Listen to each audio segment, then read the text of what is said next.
All right, welcome everyone. I'd like to call this meeting to order. Call the January 22nd public information meeting to order at 7:01 p.m. And I'll start with a roll call. Councillor Hurst. Present. Councillor Goida. Present. Councillor Spoulos. Present. Councillor Bailey. Present. Are there any disclosures of conflict of interest? I'll read my prepared statement here. The purpose of the public meeting is to inform and provide the public with the opportunity to ask questions or express views with respect to a development proposal. Councilors are here to observe and listen to your comments. However, they will not make any decisions this evening. Township requests that you please notify by email, planning@planning@plislinch.ca or by phone at 519-763-1226, extension 4. If you wish to be on record or would like to be notified of future hearings and decisions regarding this application. Please note the meeting is video and audio recorded and all electronic meetings are uploaded to the municipality's YouTube page. By attending this meeting in person or by registering to participate in the meeting by electronic means, you are consenting to have your likeness and comments recorded and posted on YouTube.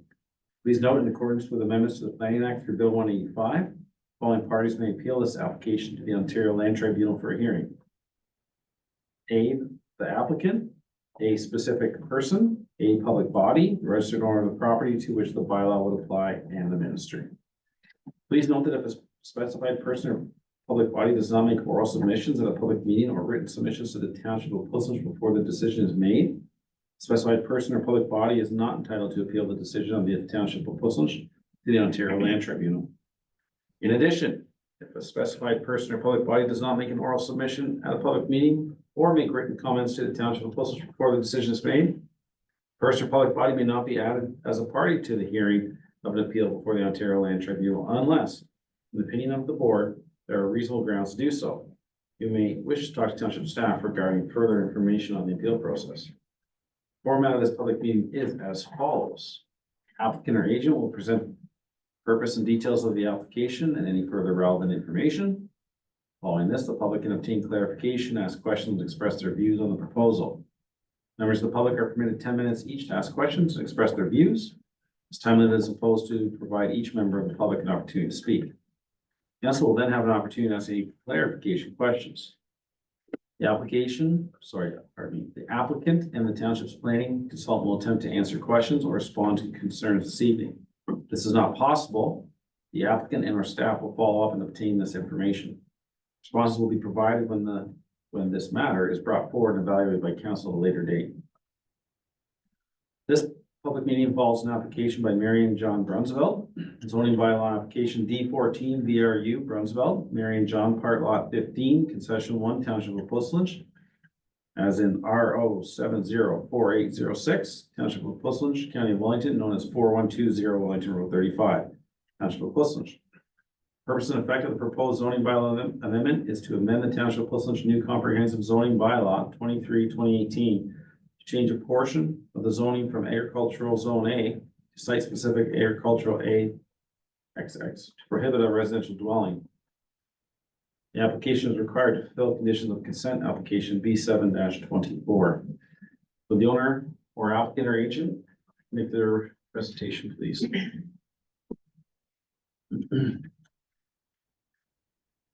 Thank you. Good evening. My name's Haley Keast from Van Harten Surveying.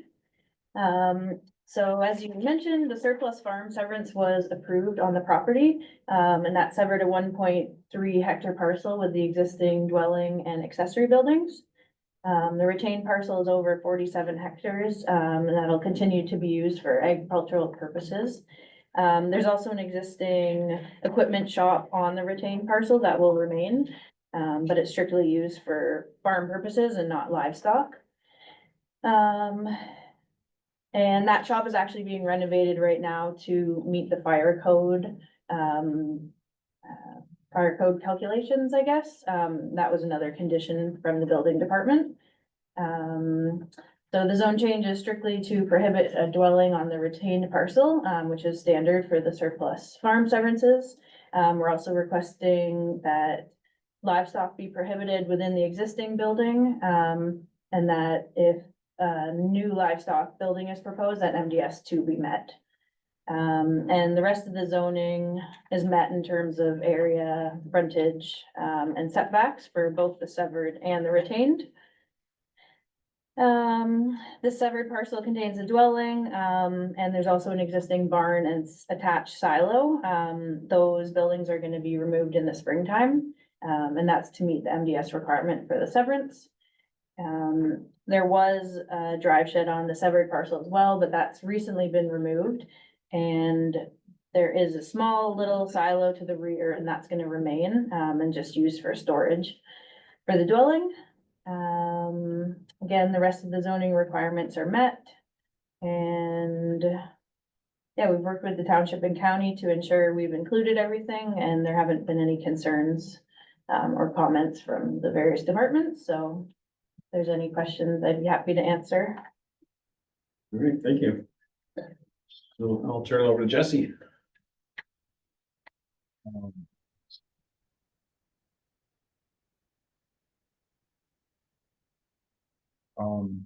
Hello, good evening.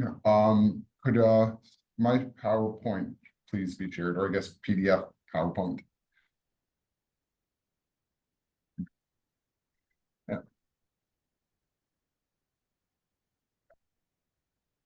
So this application is for a zoning bylaw amendment application for lands municipally known as 4120 Wellington Road 35. Next slide, please. So I'm going to take you through the development proposal, proposal and location, provincial and county policies, zoning bylaw amendment, county and agency comments, next steps, and then questions and answers. So as mentioned, a consent application was approved in April 2024 by the Wellington County Planning Land Division Committee. So the application approved the severance of 1.35 hectares and with 47.7 hectares retained. As one of the conditions of consent, a zoning bylaw amendment was required. The zoning bylaw amendment was required to prevent the construction of a new dwelling on the retained parcel, and also to address MDS requirements. Once the zoning bylaw amendment is approved, the applicant will have the opportunity to work towards clearing the remaining conditions of the severance application. Next slide, please. Next slide, please. There it goes. Thanks. So, yeah, so the application would rezone the retained parcel of lands to an agricultural site-specific zone. And it would essentially prohibit the construction of a new dwelling and also prohibit accessory buildings existing as of January 1st, 2024 from being used for livestock facilities. With respect to the severed parcel, the proposed demolition of the barn would achieve compliance with the condition to address MDS requirements.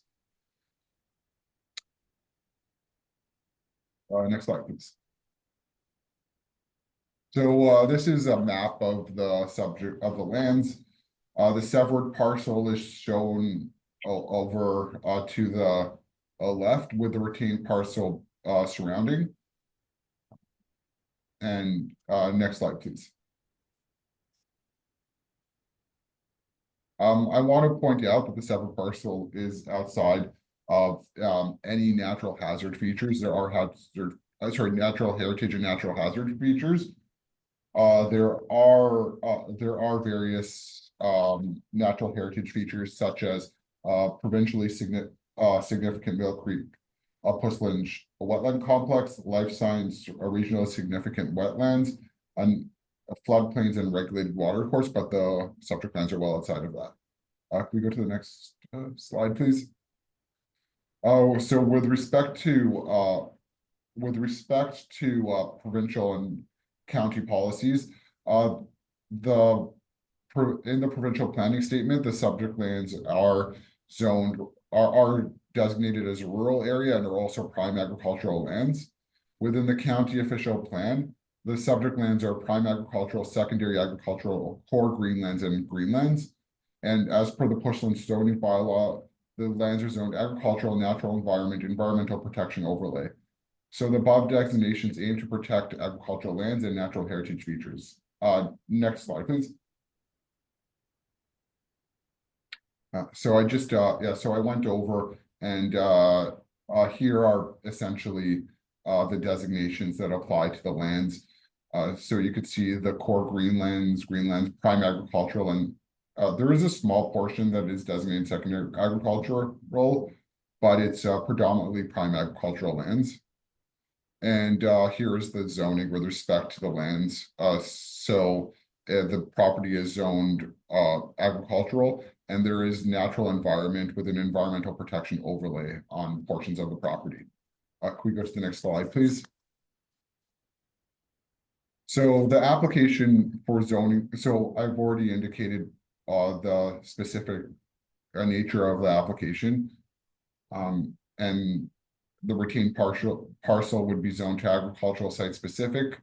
And the specific provisions would prohibit a new dwelling on the retained parcel, and also include a site specific provision requiring any future barns to comply with MDS. Next slide, please. So there were no outstanding concerns. From any circulation agencies. There was one comment from the County of Wellington clarifying that no livestock be housed in the existing structures on the retained lands, which the applicant is proposing. And PDAC supports the application subject to conditions with respect to MDS. Next slide, please. So the next step will be, so there aren't any comments at this point that the applicant will have to respond to. So the next step would be a future recommendation report to council. Next slide, please.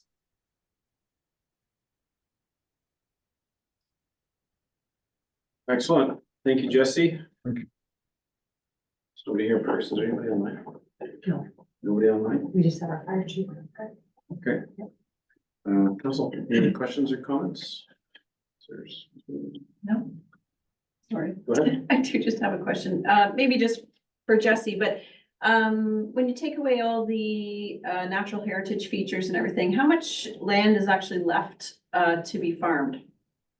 I don't have that specific area, but we can include that in the future report. Okay. Yeah, and just a note that would be an approximate, because the natural heritage features, I don't believe they would have been ground truthed. So it would be approximate based on what's shown in the zoning bylaw. Okay. And then I noticed that there's 3 entrances to the we're calling it the Severn property to the farm fields. Do all 3 of those entrances stay, or does that change at all? No, there would be no requirement for that to change. Okay, thanks. I declare this public meeting closed. Council will take no action on the proposal tonight. Staff will be reporting at a later date with a recommendation for council's consideration. If you wish to receive further notifications of this proposal, please email or call planning@wilsonch.ca or by phone at 519-763-1226, extension 4. Contact township staff during regular business hours. And those persons who leave their names will be provided further notification. If you wish to speak to the proposal when it is brought before the council in the future, you must register as a delegation of the municipal clerk prior to the meeting. Thank you. Thank you.